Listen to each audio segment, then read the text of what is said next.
ایک گاؤں میں ایک دیہاتی رہتا تھا۔ وہ بہت شریف اور سیدھا سادہ آدمی تھا۔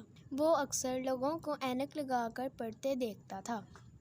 ایک دن وہ اپنی بیوی سے کہنے لگا، ارے بیگم، میں سوچ رہا ہوں کہ میں آج شہر چلا جاؤں اور ایک اینک خرید لاؤں۔ دیہاتی آدمی بس میں بیٹھ کر شہر چلا جاتا ہے۔ دیہاتی آدمی شہر کے بازار میں اینک والی دکان تلاش کرتا ہے اور وہ دکان تلاش کر کے اینک والی دکان کے اندر چلا جاتا ہے۔ بھائی صاحب، مجھے ایک اینک خریدنی ہے، مجھے کوئی اچھی سی اینک دکھا دیں۔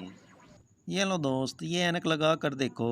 دکاندار نے دیہاتی آدمی کو ایک کتاب پڑھنے کے لیے دی۔ دکاندار نے دیہاتی آدمی کو باری باری بہت ساری اینکیں دی اور اس نے بہت ساری اینکیں لگا لگا کر دیکھی، لیکن اس کو کوئی اینک پسند نہ آئی۔ دکاندار نے دیہاتی آدمی کو بڑی مشکوک نظروں سے دیکھا۔ دکاندار نے دیکھا کہ دیہاتی آدمی کے ہاتھ میں جو کتاب ہے وہ اس نے الٹی پکڑی ہوئی تھی۔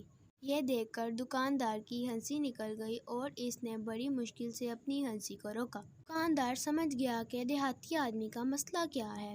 ارے دوست، تم نے کتاب الٹی پکڑی ہوئی ہے، کیا تم کو پڑھنا نہیں آتا؟ بھائی صاحب، مجھے پڑھنا نہیں آتا۔ میں اپنے گاؤں میں لوگوں کو اینک لگا کر پڑھتے دیکھتا ہوں، اس لیے میں بھی شہر اینک لینے آیا ہوں تاکہ اینک لگا کر میں بھی پڑھ سکوں۔ ارے دوست، اینک لگانے سے کوئی پڑھ نہیں سکتا۔ اینک تو نظر کی کمزوری کو دور کرنے کے لیے لگاتے ہیں۔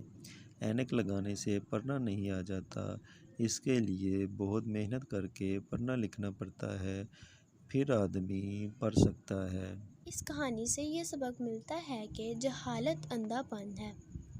پلیز میرے چینل کو like, subscribe, share and comment ضرور کریں تاکہ آئندہ بھی میں آپ کے لیے اچھی اچھی کہانیاں لے کر آؤں۔ شکریہ۔